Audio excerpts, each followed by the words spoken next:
Agence 16, la vidéo, vas-y, notre animation. Les Congolais, voici votre agence. Avec ingénieur Tonton Winga 16 mm. Papa, na Kevin, Agence 16, j'étais à Mila, Bazakoka, Desa, Kokola, toujours imité mais jamais égal. 16 mm. 16 mm.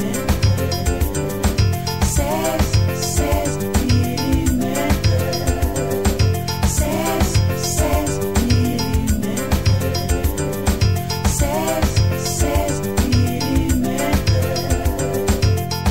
Réalisation, clip vidéo, théâtre et cinéma, publicité, documentaire, magazine, reportage mariage, reportage d'aide et émission.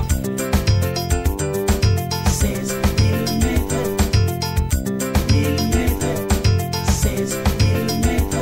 Merci Matondo Mingi na balandi ya émission Bosolo na Barumbu tolobi émission Oyo et na couleur nango émission Oyo eza ko pesa bino goût émission Oyo et ko changer moi fréquence émission Oyo et ko tombolisa bana Barumbu ba comprendre tous les quatre coins ya commune na bango et pas wapi bazaka na ba difficulté pas wapi bazali na kokoso bazali koyeba nini bakosala te kasi na poko lelo tokolinga to beta masolo ya Barumbu kaka ndenge to banamino chaque poko toujours masolo ya Barumbu mais tokomeka ko changer pe moi couleur muke parce que toyambi oyo azali moko ya baminganga oyo pasisi na kati ya Barumbu abotami pe akoli na Barumbu wala toyebi kendenge bozali liboso ya sima ba télévision na bino bozali kolanda merci na yo Alain Lukubika donc na sima caméra pe Delu Makengo sans oublier Jackson Matadi parce que bino nde boyeba ko kotsa biso na banda ya bateau sans problème pe soki bozali komona moi ba changement ya ba plan ezozala pambate parce que Pascal Mukuna ka pe na pe bonheur mongo nde bazali vraiment ko koba na kati ya montage et na régie finale bongo zali ingénieur Feroz Masamba pe sans oublier ingénieur Thierry Miguero Kapena donc équipe wana Coloson nde tozaka toujours na bango pona ko betela bino lisolo. Yabana Barumbu, on ne peut pas passer l'émission sans pour autant remercier le coordonnateur Merveille Balenge et l'honorable Roger Bimoala, sans oublier le maître Paulin Oyo Aebaka, toujours cause à la pembeni ya chef. Moi, votre humble serviteur RX Kalingunda, Oyo Toyaka Tina Kolobelabino, Pona Bokonoto, Pona Makambonyo, Soto Ezali Kolekana Komini ya Barumbu. Kasina Poko Alelo, Toyambi Moko, Mwana ya Barumbu, Oyo Tokolinga, vraiment te présenter, pour Binobo comprendre, Azali Bongo docteur pe asilisa ba classe nae ayebi o etali makambo ya nzoto kombo na bongo docteur Van Kawaya yende to yambie na poko ya lelo docteur Van Kawaya boni Kimiandeko, merci na invitation, merci na ba téléspectateurs nyonso ba occasion to libako ya kolanda biso mbote na biso nyonso. Ok, docteur Kawaya, to yambio na émission na biso, to lingi vraiment to beta li solo na no koyebisa biso ozali mwana Barumbu, okoli na Barumbu, lelo okoki ko beta moi historique muke ya Barumbu po bato bana Barumbu bazali kolanda to yebike Aziza Bombula Amba, colonel Dani Bino Leko, sans oublier le bourgmestre de la commune de Barumbu, Guillaume Ilunga, pe le major Willy nde bazali kolanda biso yebisa biso moi historique muke ya Barumbu na 1 minute. Bon, biso bana Barumbu tozala na sengo tant to lega na ba plateau à télévision parce que to zali bana oyo bakoli na commune moko ya munene na kati ya ville ya Kinshasa awa commune emoni kobota bato ya minene na utanga bakumba wala te o ba émerger na ba domaine na bango eza na domaine ya politique eza na domaine ya culture eza na domaine ya sport donc commune à Barumbu eza commune moko oyo ezali pembeni ya centre donc pembeni ya commune ya Gombe ce qui fait que proximité na commune oyo eza ko yamba ba institution minene na mboka ezosala ke commune à Barumbu par rapport à l'échelle ya ba valeur ezala pe parmi ba commune oyo eza malunga na kati ya ville ya Kinshasa nyonso wana mingi bato babosa na bango ba tiara toujours liboso oyo eza ba anti valeur mais biso toza bato to monaka toza ba réaliste mona makambu ya malamu mingi par rapport ya mabe donc ba optimiste biso toza na posa to betandi mingi lisolo ya malamu pona commune na biso et ba anti valeur toujours bunda nango malembe na lisungi ya ba autorité j'espère que eko sila Quand vous parlez anti-valeur, vous pensez parce que vous allez moi Barumbu, tu avez dit que anti-valeur plus bateau ba yaka ko bebisa commune ya Barumbu za ka bateau ba utaka libanda. Est-ce que moto penda kolina katanda kuna ba bokole malamu akoyi kolinga bebisa place ou avandi? Ba commune ya Barumbu eza commune moko hospitalière. Tokoki jamais ko ça la distinction entre bateau ba botami na bateau baye. Bateau baye na kacha Barumbu biso to yambi Barumbu. Mais pour nous répondre à la question, anti-valeur au toza koloba, et ça par rapport il y a biloko yo, ezali ko tia connotation négative ya makambo malamu na chukutanga. Toza komona insalubrité. Insalubrité ya mo eza cause je suis médecin, ezali cause ya ba maladie ebele.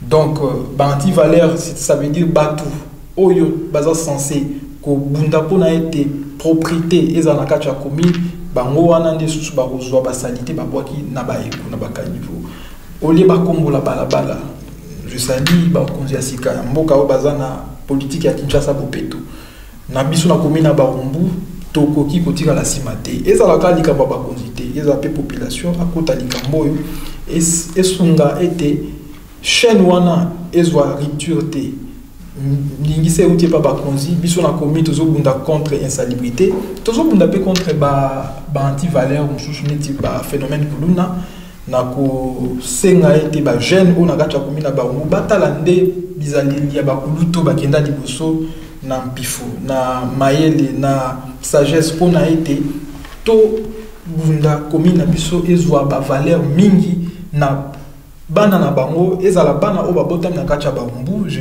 disais encore ezape ba oyo ba ekokota na kacha commune na Barumbu ba komisa commune lokola commune ya bango lisanga wana totombola commune na biso. OK, tango zolo ba lisanga wana totombola Barumbu ezakana mwa motuna moko bandeko batuna kangai chaque fois balobi surtout na Barumbu et commune excusez-moi bandeko Barumbu tolobi ke a tolo babo solo lelo poto ya ko sala émission na yebi que docteur Van oye poko mana kasai to kuti mai e bandi banda na kabinda ti kobima na ville. Donc to matili kola ba moto ba mituka et ezo dinda ba mabulu ezali ebele. Quand vous parlez de l'insalubrité wana lelo vous en tant que médecin est-ce que environnement na biso pourquoi ezo zala polluer? Merci mingi na motuna nazolo baboye commune ya Barumbu tokoki ko dissocier moté na engumba munene lo ba Kinshasa eza ville munene. Ba difficulté to na mona kacha Barumbu ezali ba difficulté ezali pe na ba commune mususu notamment au lobby ya ba egu ba caniveau ezali pirité yango so sala te tango mbula muke beti mayole lukanzela eleka na malamu ko lukanzela mususu ko telema na kacha chaussée yango zo poser ba nzela wa bongisa ki ezali même pas ina ni baby ba mayo wana ndenge zo telema wana ezali ba milia malamu pona ba larve. OK pour na ba maladie lokola maladie parasitaire neti ba paludisme homona ezo permettre à ce que banyama auto bengi ba moustique ba anophèle du genre anophèle ba kokola wana et puis tango ba ko poussana na ko piquer batu mona batu ba koya na maladie na bokono ba bengi paludisme. Pour vous répondre, je dirais que bilo wana nyonso ezali situation où est générale. Tokoki jamais courir en moka kana commune ya Barumbu. Mais ba effort siko en tant que bana ya Barumbu.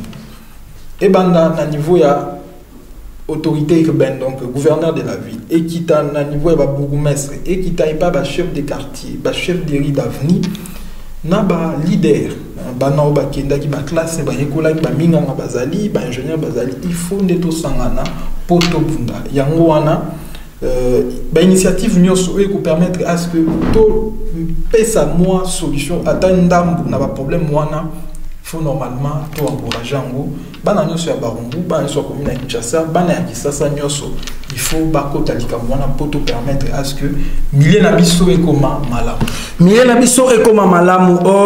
Docteur Van Kawaya to yebi que ba téléspectateurs surtout bana ya Barumbu bazali kolanda to lobi que émission oyo ezali koleka bongo chaque mardi à partir ya 21h juste pe mercredi na 21h juste pe rediffusion ya suka ezalaka bongo dimanche na 13h tolobi bobenga bato ebele parce que ma solo ya kitoko ebandaka pourquoi tobetaka toujours maboko boye pona ko éveiller conscience na bino pona ko yebisa bino ke bo solo na barumbu ezali tolobi poto ko tombola barumbu oyo za na ba idée ya malamu oyo lingaka ke barumbu ekende liboso mais yaka plateau ngo ezaleli toyebi ke mikolo oyo tokolinga vraiment toyamba docteur Van parce que to mekaki ko s'entretenir na to ko mona que lelo soki bokono esili na commune ya Barumbu e ko pesa pe ningisa na ba commune mususu mais docteur to kolinga to chité parce que ezali kaka moi motuna to lobi exemple ya commune ya Kitambo émission ezali spécialisée juste ka pona bana Barumbu mais to kokipe ko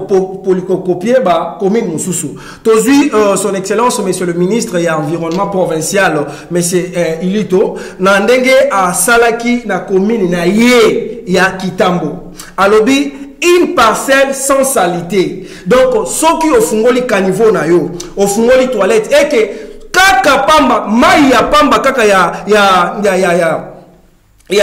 faux septique na yo ebimi muni voisin yo ki solo abengi mbala moko la police chef à quartier chef ri baye bakangi yo sikoyo eloko wana ko sala ko bongisa veni ko sala terrasse moko yo kokuta na Barumbu mama lambi fufu etikala ki na butu après na tongo oleso monta sokola po lukalamba oh batu musu bazali ko kele mais mama ko so fufu wana aye abwaki na terrasse azu pondo asalaki abwaki na terrasse Thomson ba matoko la Thomson ba sachet abwaki na terrasse ta mbule ko beta ndeti mbula munene oyo tu ko beta mokolo lelo okomona mai ezongeli bango na kata lopango etondi sindako po babima après mbula neto bake après la pluie c'est le bon temps mais na commune na biso ya Barumbu après la pluie c'est le mauvais temps pourquoi parce que batu po babima il faut ba mema na mukongo pour souffrir ça la main dans le commune kaka awa pona longo awa na Kasai na ngamu na kata na Kasai il faut 500 francs congolais mais bino tango babilo ko nezali ko salama pourquoi tokoki lokola bino ozali ba nganga pona kozwa ta initiative OK pas honorable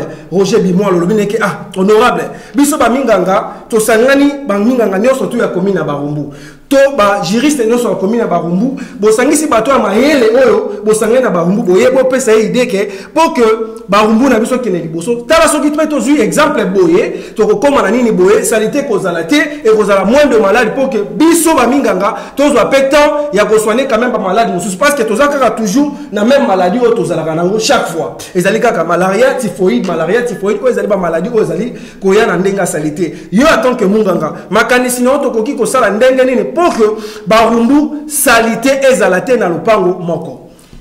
Merci mingi ndeko Kali nakoloba boye ba exemple ya malamu il faut biso bana oto sambelaka tozalaka na habitude ya kobetela maboko otangi ndeko place aza to pesi ngonya kasi likambo biso to loba eza omoni na mboka na biso soki totali lokola bamboka mususu to pesa ka ndakisa na bapoto ba maladie to babengaka ba maladie de messal kuna omona bamboka wana ezali susuté ba maladie lokola ba fièvre typhoïde ezali susuté paludisme bamboka ebele na poto bayoka susuté même na kopesa exemple neti na Belgique soki mutu abeli maladie ya paludisme to na France eza bakotia na unité moko spécialisée pour balandela ozomona na Anvers na Belgique toza même baza même na unité spécialement pour na baka ya paludisme soki obeli neti ata na Liège bakotinduka na Anvers pour na traitement voilà ça veut dire eza ba maladie moko na moi ya lelo ezalaka susuté likambo yo tozoloba lelo pour na commune par exemple ya Barumbu ezali ba habitude ya mabe oyo ezosala que même si le lot obéit typhoïde ou un hôpital va consulter yo va saluer par examen va combien d'antibiotiques lobby après 6 mois après 9 mois au quoi il sous la dicamboana et ça pour na aider d'abord médecine ya malamu eza médecine préventive ce qui mais quand peut kolimbola batuba ba préventif ezali parce que mission to lobi bosolo au goyo observation préventive bat ba organiser ngo soki eza eloko nini lobala batuba za kola bon mais préventif ezali na français eza le côté français préventif ezali komona liboso et puis koboya likambo komona neti ya mabeli ngi ko ela yo zuba mikano mpona kopekisa eke likambo wana ekomela donc komilengela mpo ke okwea na likambo wana effectivement donc komilengela mpona okwea na likambo wana te ça veut dire aussi ndenge opesa exemple neti ya bamama na biso na kati ya komi na barumbu balambi bazwi bafufu par exemple ezalaka na se wana babwaki na kanivo bafufu wana ekoki kobouche mpe kanivo ntango ebouche kanivo soki mbula ebeti napesaki de exemple tozongi na likambo oyo ya paludisme batoilette par exemple okomona na kati ya toilette ezanga faux septique to ya moke bafoyer ezali ebele après 2 mois après 2 semaines etondi soki etondi habitude ya mabe ozalaka bafungoli na kati ya balabala moni basalita na ekoleka wana nyonso wana eza koexpose population na biso na babokono yango wana biso tozali kobeta sete na hygiène de vie na habitude oyo ezali kopekisa bamaladi wana ezwa bifo ezwa makasi kasi otangi exemple mpe ya bakonzi na niveau ya ville ya Kinshasa bakonzi na niveau ya république badepute na biso na moni otangi kombo honorable basala baloi mpo epekisa econtraindre bato bacontinue na babitite wana te na niveau ya badirigant au bazar pouvoir exécutif créer des structures spécialisées pour encadrer population et quoi dans la carte on dit en français votre émission est à Lingala on dit en français il n'y a pas de mauvaises troupes il y a que de mauvais chefs alors nazalité awa pona ko funda batu mais na ko senga na bato yo bazar censé au sala musala wana ya ko encadrer population ya ko tinda bango ba zalana habitude oyo ko permettre à ce que ba kende liboso et ben ba sunga population ko ba sala musala wana pona ko chiter na ko pesa exemple par exemple ni na hôpital na biso na clinique Saint Raphaël Docteur Muntu okomona kuna ba biloko oyo ya qualité de soins to bite la rango cité parce que to linga ba te soli muto otaki par exemple na ndaku na yi azaki en bonne santé azuka mo mutu passer à muke passagère et bien tant comme dans l'hôpital ne fils que sanitaire à l'hôpital wana au lieu à ce qu'on a maladie aux aki nango ayeko lokota infection kuna infection généralement les infections hospitalières sont des infections sévères alors au mona mutu a développé maladie à makasi et puis et comme maramususu donc place au sotozali il faut tout ça l'effort pour que propriété ezala wana propriété il faut ezala wana to ko senga déjà na régie ba préparer élément ya clinique Raphaël Muntu pa wapi bazali penda ko tala plus bokono ya misope bazali na ba service ebele ndeto ko ba ko découvrir yango mais yango to lingi to lo babwe bana ya commune ya Barumbu maman jeune fille elenge ko kanisate ko lata propre toko sokola chaque fois que bon sasuki nde laxike yozali propre te bolani ndenge docteur Vana uti ko lobawa il faut to milengela okomona jeune fille ko tambola na nzela azali kolata kitoko ba téléphone na cher eza kola mais soko ke ko tala place alalaka ezali atatina te lopango na bango salita kombaka te mais azali kolobaka ke navandaka na commune ya Barumbu okomona mutu azala quartier Mozindo akosi navandaka na bon marché azoyoka soni ya koprésenter mais pour que oenvier bon marché ezalaki ka lokola ba quartier nyonso tout bongisa esika na yo nde bato bakolinga ba apprécier ndeko Pascal balancele biso nanu image ya clinique et pas wapi docteur asalaka total quand même ba matériel o alobi na hôpital soki ezali salité donc okoya oye pour la malaria moyo kozwa susu ba problème susu oye koya po bebisa yo po yo lobake kindo kezali na famille donc to sengi na bino pour balancer bon to koyeba ndenge pour continuer émission.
matondo mingi wana toyebi que delu donc yongo tozo sala toujours pour masolo ezala tolobi bonheur nongo hein donc mongo te mais nongo donc soki ozingo nongo la yaka kana masolo tolobi bobenga toujours numéro ezali yango to banobeta kaka maboko pona ko éveiller conscience ya mno place bozali hein tala maboko to beta yango juste pour osutuka kolala te parce que soko lali hein aussi li obebisi masolo émission o ezali pona côté ya yo pona ko changer yo obongola oyeba lolenge nino kolinga kozala na miso ya bato bongisa ndako na yo bongisa lopango na yo bongisa avenue na yo bongisa quartier nde commune na yo totalement ndeko zakali babaso amekai kosala mpe azwaki commune ya Bondal commune ya Kitambo commune ya Matete poata la commune nino ekolingo bima premier ezala propre bomona ki commune ndenge bato bakoma ko bongisa misusu tangu ndeko zakari azoleka bazomema ba fleur po baluka bakota nango mais ndeko bimwala lobi boye yo esi kozali yeba ko bingongisa déjà parce que soki oza komi bongisa te ya ko vata ko yo komela te okoya ko banda ko za sanction wana zali ko senga na monsieur le bourgmestre ya commune ya Barumbu na yebi ke yo kaka tongo to yaka pa na yo to kota ko pesa ka biso priori te ya ko kota na kati ya bureau na yo monsieur Guillaume Ilunga tinda ba chef de quartier na ba chef de rue ba banda sous ko surveiller na kati ya ba mapango bato ba moni salité zali fo septique etondi malupango za salité bokangi bato lupango wana bake ko futa man na commune boluke la biso solution makambo éclairage public ba place o ba kuluna bazala katango éclairage za kozala ba kuluna ba kozala lisusu te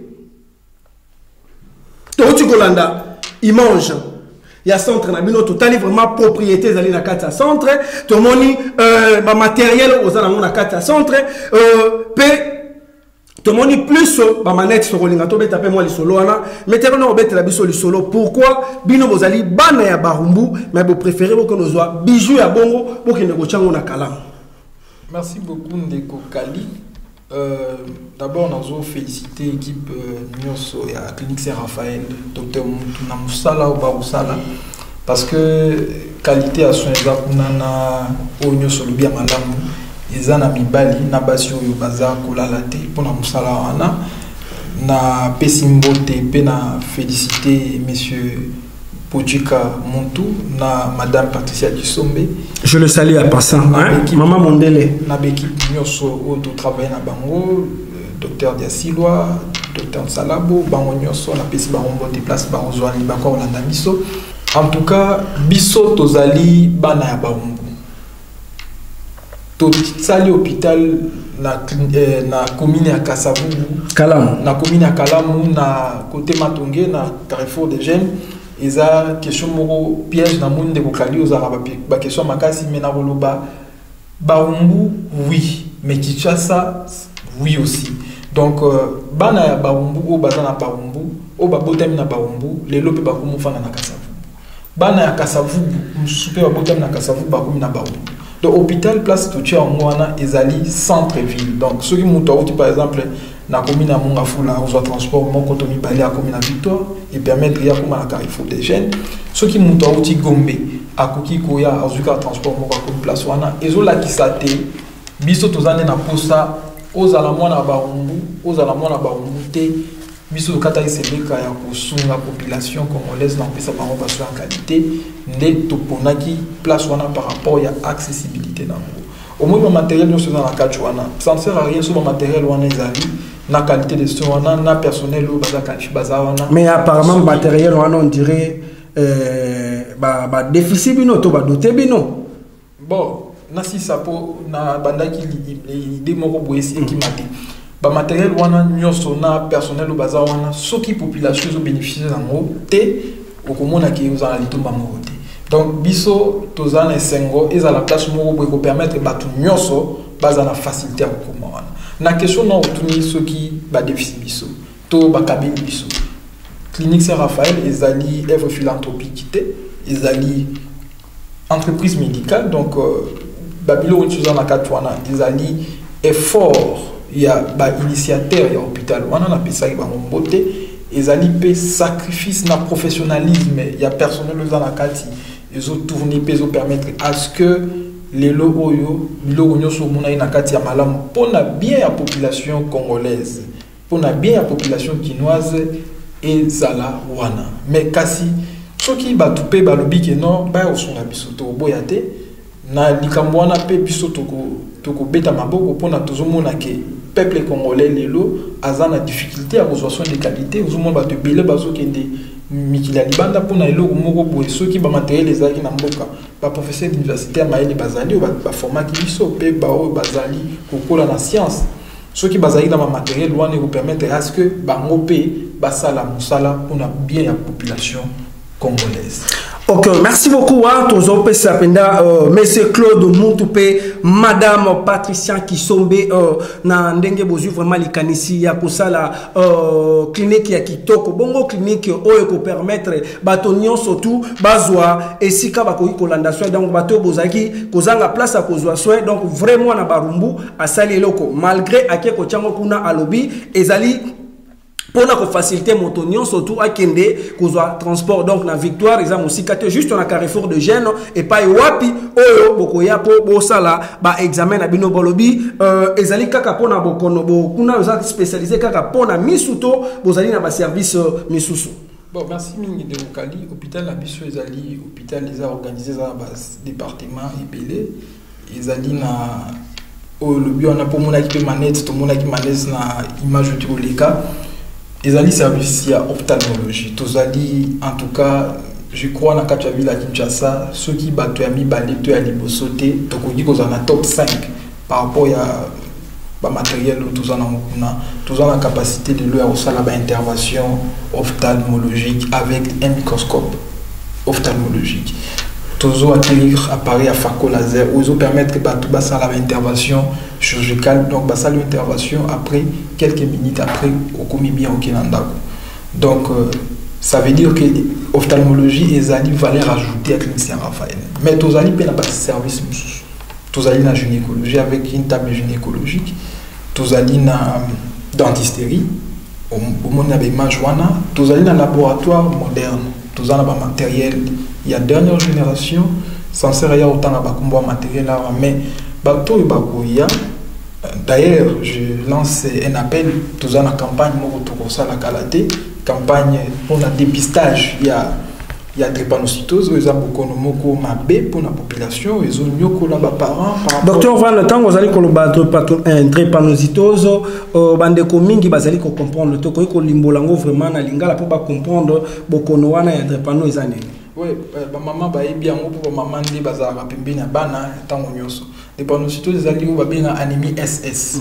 Donc en termes clairs, wana eza maladie moko mingi pour la population de race noire, eza maladie génétique. Okomona tata moko azaki na gène otobenga AS, na maman moko azaki na gène azaki babenga AS, ceux qui ba balani okomona na kati ya bano bango bakobota mwana moko akoki kozwa na gène ya SS yango wana nde eza élément déclencheur ya drépanocytose. Mais na biso na kati ya Clinique Saint-Raphaël tolobaki lelo oyo na mboka na biso na ville ya Kinshasa toza na centre monene OK oyo etretaka bana wana mais centre wana yango moko ekokoka te nde biso na Clinique Saint-Raphaël tobino totalisa nanu mandoki mpe na ngambo wana mais tokobanda yango mbala moko na nyonso te tolingi nanu tosala campagne moko ya dépistage. Donc papa maman bo kamata bana boyana bango à partir il y a les 15 mars na Clinique Saint-Raphaël pour na laboratoire tout ça matériel wana ya dernière génération et ko permettre biso tout ça la dépistage. Tant que ça la dépistage et que son biso ce qu'on a niveau à clinique to soit pris tout ça la prise en charge de la malade wana et puis to yeba tout ça la programme mobimba pona bana wana. Parce que bino boye bi drépanocytose des maladies moko génétique bato ba souffrir nango et nyoko la rabango makasi na vie na bango mobimba. Alors leur prise en charge doit être aussi une prise en charge globale donc holistique. Côté wana na linga oloba tant ba pesa bango qui si to ba traiter bango il faut ba composante et la libellé. Ba pédiatre il faut bazala, ba psychologue il faut bazala. Médecin généraliste, il faut bazala, spécialiste en transfusion, il faut bazala. Donc, biso na Clinique Saint-Raphaël, dépistage et kobanda à partir de la date le 15 mars. Mais cela n'empêche que Boya déjà, bana komina baron, bana komina Kinshasa, bana ville ya Kinshasa mobimba, Boya déjà pour s'enregistrer. Tant qu'on s'enregistrer, et bien biso tant pour banda campagne les 100 premières personnes au baroya pour s'enregistrer to kopesa bango carte oyo koza lokola moyen na bango ya koyeba groupe sanguin na bango et puis eko permettre bango ba se fidéliser na programme biso to mettre en place qu'on a prise en charge ya bato nyonso bazali na drépanocytose.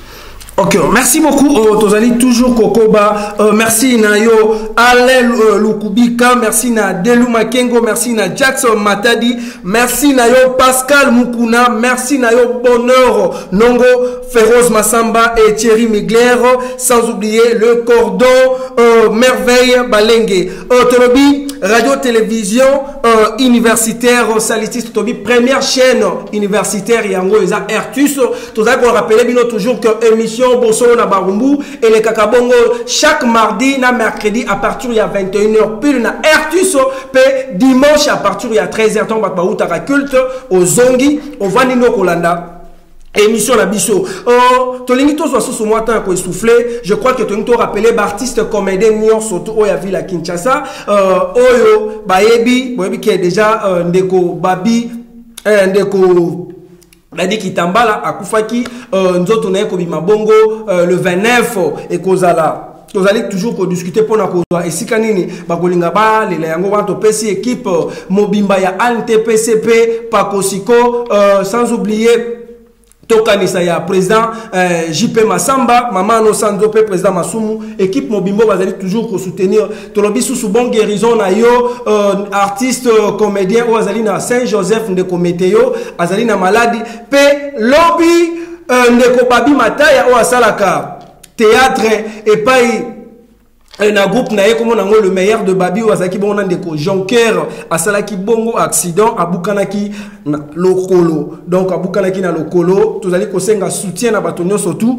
oyo bazali na bonne foi to lobi ke bandeko ba président ya ba association ba ministre ba bandeko député batonyo surtout ba yebi bazaka na souci ya ba artiste botala image op salaki moi pasi pe ndeko Jonker alobaki botala pasi oyo ndeko azali donc azana hôpital na Bongolo donc centre de santé Bongolo ezali juste na croisement ya Prince Kassavou Boussoko koti na Bongo sel okozo kende université ya Kimbangiste okokota na droite na yo komona centre de santé Bongolo ba desina kaka ba handicapé liboso nango wana tango koti na katutuni nazoluka ndeko babi mataya ba kolakso place azali tolobi penda SOS to sengi soutien parce que il faut azala na intervention chirurgicale il faut ba opérer il faut ba tieli bende na kati tozali ko rappeler bino bozwa temps bo benga na numéro o ezali affiché to koyeba ndenge ni to ko tchabino na contact to sengi Nandeko Delu pe Nandeko Bonheur Nongo sans oublier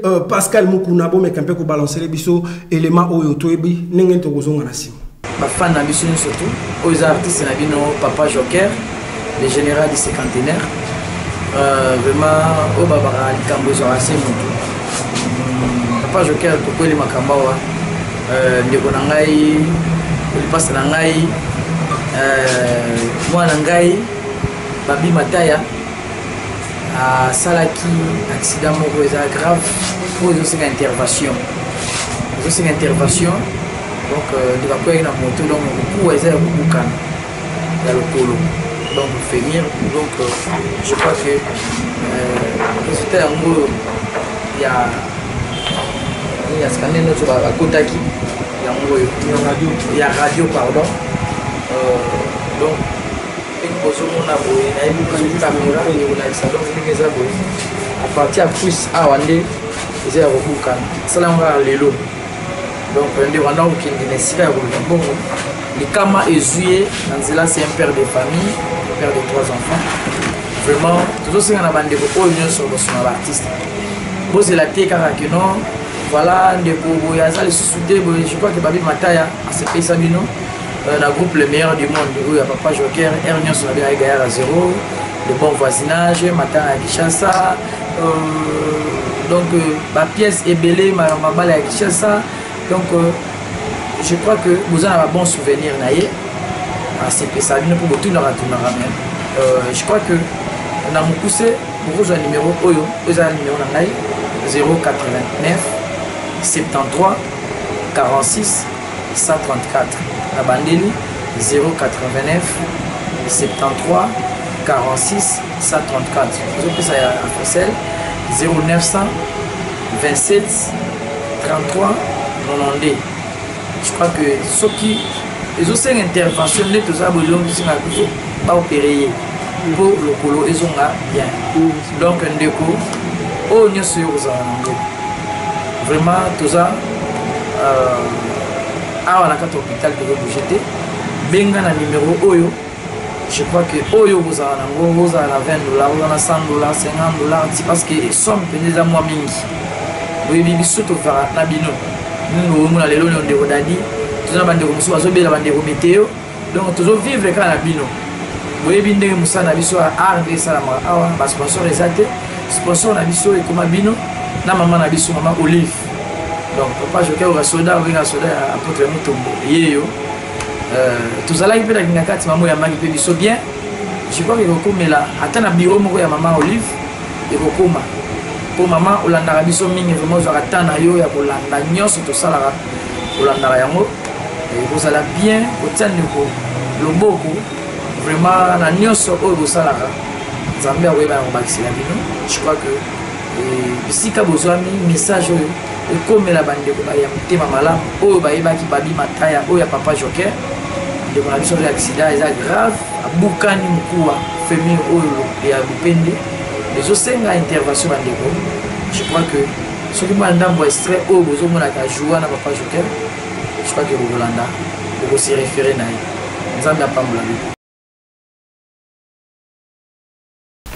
Merci Régie, merci Nabatonio surtout au Bazali Kolanda passe na motema na ndeko wana parce que tozala ki wana sur place to moni to lobi vraiment bat ndeko nyon surtout au Bazali na motema ya bobo to bosungaye to pesi appel to lobi penda o nyon surtout azali na contribution na e abenga na numéro oyo o nyon surtout amoni ki akoki ko aider ndeko babi mataya azali moto asepelisa rabino azali moto oyo azalaka toujours pembe na bino abata campagne pa bandeko mususu o boyebi pebo bima pena o babima te amekaki koya toujours na bapembe na bino pona koya kosunga bino docteur omoni quand même moi il mange ya ndeko wana abukani akoyaki na moto wana azali atana infronté bino atanke ba minganga tango moto abukani marque wana bo pensaka na eloko nini.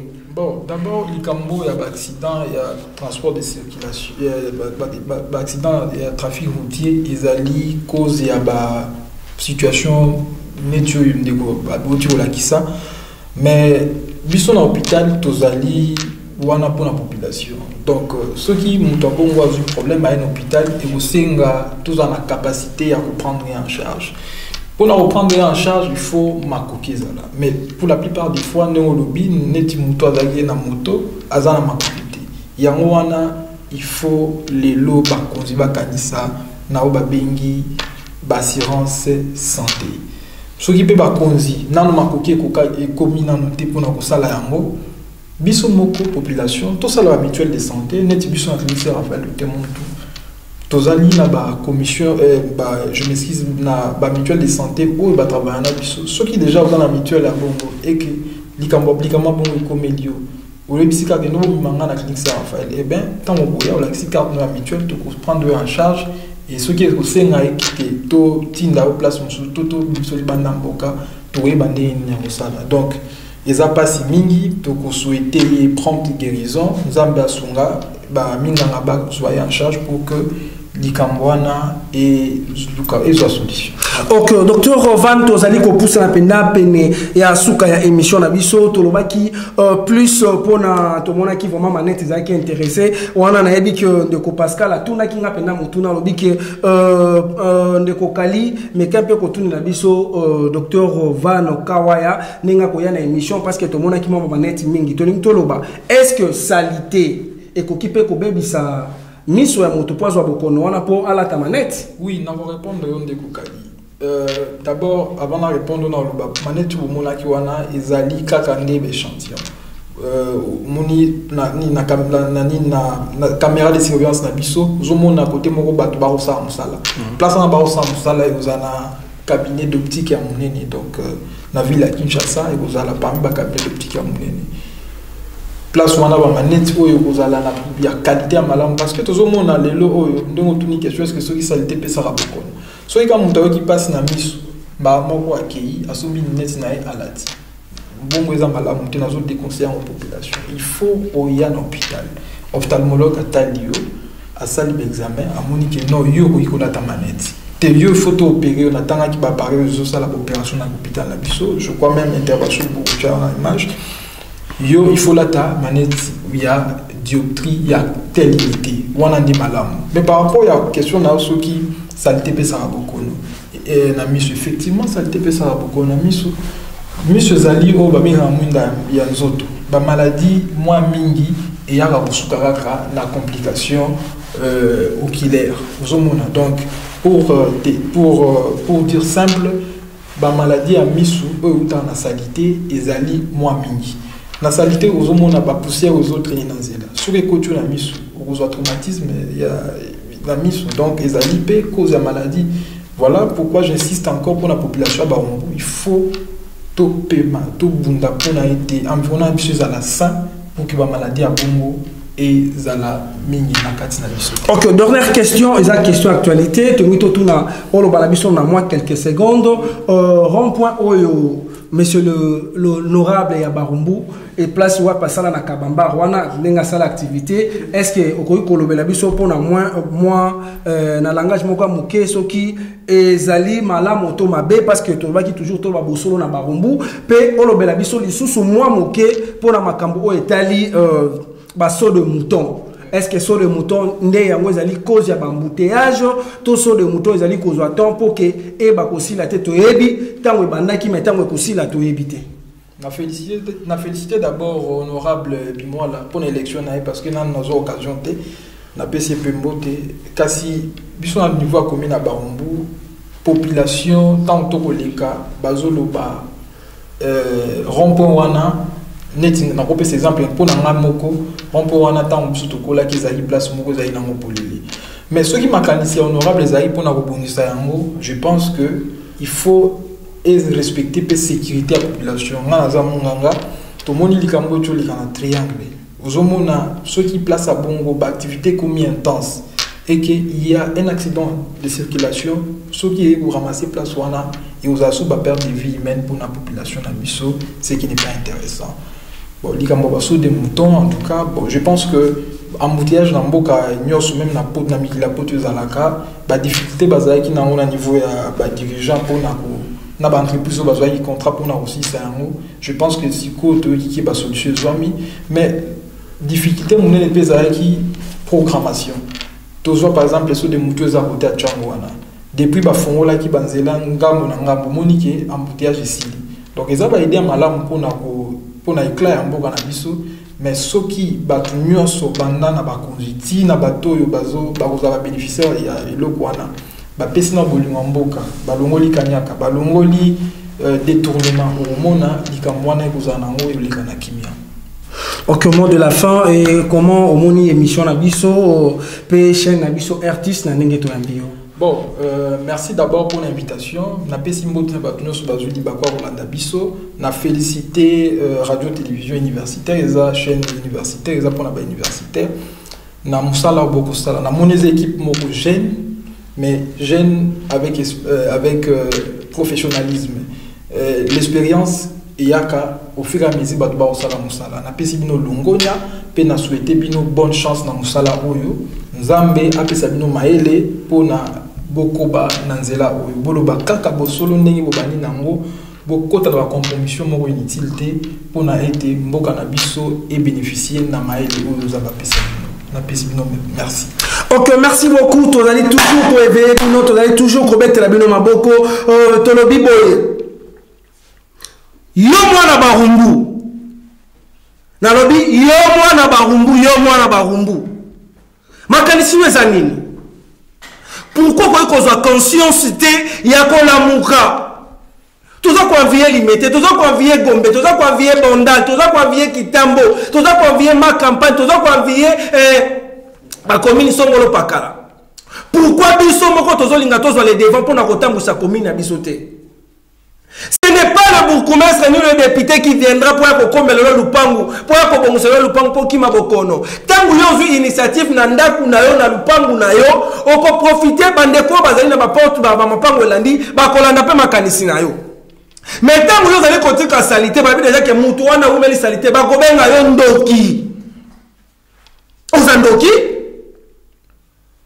Ozali ndoki parce que ozoli mo bongisa te. Soki moni mbule beti muke fungole faux sceptique.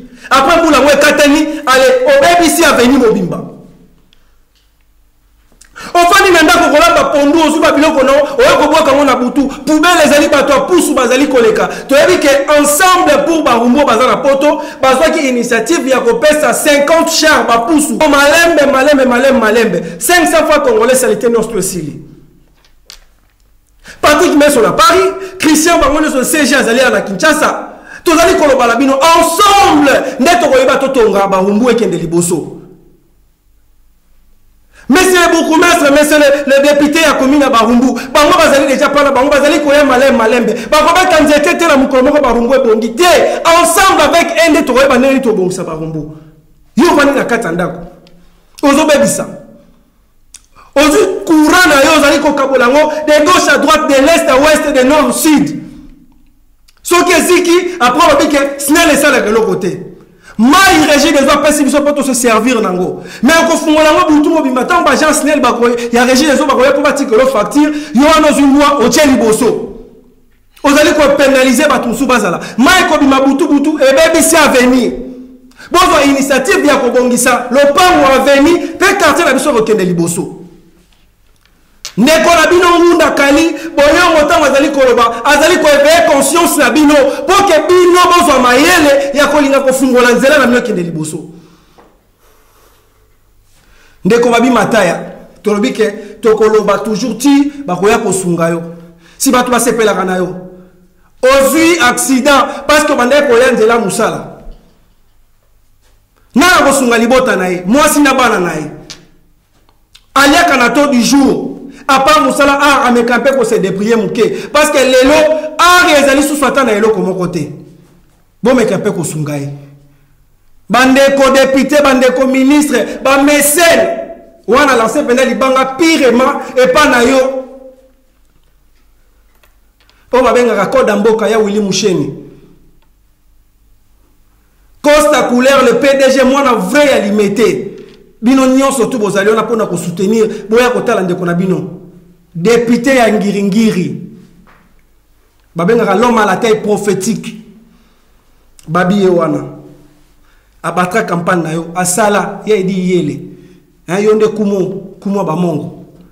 Merci na équipe technique mobimba to komi vraiment na suka to ratara toujours maboko pona koyebisa bino ke biloko ngo to lambaki esili ndeko to sepeli vraiment ma casse na ndengo disposer kitan ya koya na kati ya émission awa. Merci Nabino équipe technique mobimba na ndenge bozwa kitan ya kolanda. Merci na yo Kalezi Kamierji Ngunda Pekani. Merci na famille Misiatu na yebi kabino toujours bozaka scotché cimenté ya kolanda biso. Merci na bato nyonso tu o balingaka Kalingunda émission na bino bosolo na barumbu yango wana ozali pona ko sepeli sabino to baka motoki na biso so ozali kobima ezali pour que yo comprendre réalité.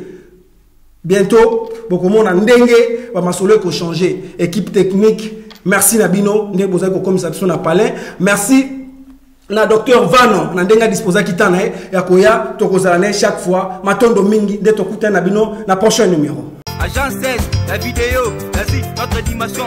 Les Congolais, voici votre agence. Avec ingénieur Tonton Winga 16 mm. Papa, na Kevin, agence 16, j'étais à Mila, Bazako, Kadesa, Kokola, toujours imité, mais jamais égal. 16 mm. 16 mm. 16 mm. 16 mm.